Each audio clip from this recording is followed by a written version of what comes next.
ఇక సింహరాశికి చూసుకుందాం. ఈ సింహరాశి వారి పరిస్థితి ఏంటంటే వీరికి అష్టమ స్థానంలో ఈ యొక్క గ్రహస్థితి ఉంటుంది. అంటే సింహరాశికి అష్టమ స్థానం అంటే మనం ఏం చెప్పుకుంటాము, అష్టమం అంటేనే కష్టాలు అని అంటాం. కానీ కొన్ని గ్రహాలు యోగాన్ని ఇస్తాయి. ఇక్కడ సింహరాశి వారికి ఏంటంటే ముఖ్యంగా పునర్వివాహాలు, అంటే మళ్ళీ వివాహాలు చేసుకునేటువంటి వారు కొంతమంది ఉన్నారు. రెండో మ్యారేజ్ చేసుకోవాలని ప్రయత్నం చేస్తున్న వాళ్ళకి మంచి అవకాశం ఇది. ఎందుకంటే శుక్రుడు బలంగా ఉన్నాడు వీరికి ఇక్కడ అష్టమ స్థానంలో. కాబట్టి ఎవరైతే రెండో వివాహ ప్రయత్నాలు చేసుకుంటున్నారో వాళ్ళకి అనుకూల అంశమని ప్రత్యేకంగా చెప్పబడుతుంది ఇది. ఎందుకంటే ఈ 15 రోజుల్లో వాళ్ళకు ఒక ఏమంటారు అదృష్టం అనేది చేతికి తట్టే అవకాశం ఉంటుంది. కాబట్టి అది వాళ్ళు అందిపుచ్చుకునే ప్రయత్నం చేయండి సింహరాశి వారు.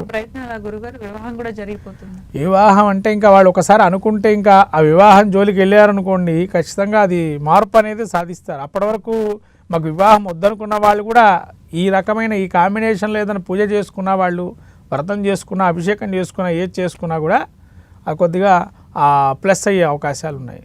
ఇంకోటి ఏంటంటే ఈ 15 రోజులు అంటే ఆ 15-20 రోజులు ఏదైతే కాంబినేషన్ నడుస్తుందో వీళ్ళకి ఆల్రెడీ ఇప్పుడు కూడా కాంబినేషన్ నడుస్తుంది అనుకోండి అది. అయితే ఈ సమయంలో వాళ్ళు ప్రయత్నంగా అనేక రకాల హోమాలు కానీ వ్రతాలు చేసుకోవడం వల్ల మంచి ఫలితాలు ఉంటాయి.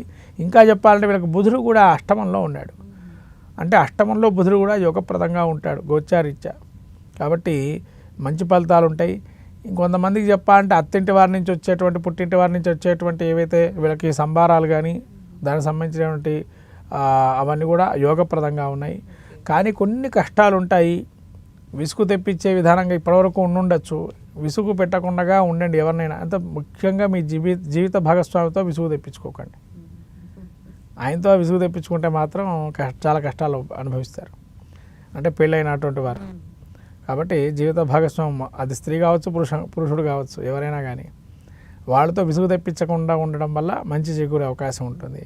ఆరోగ్యం చాలా జాగ్రత్తగా చూసుకోండి. ఎందుకంటే ఆరోగ్యం అష్టమ స్థానం చెప్తుంది. కాబట్టి ఆరోగ్యాన్ని తగిన విధానంగా వేళ భోజనం చేయడం అనేది నేర్చుకోవడం మంచిది.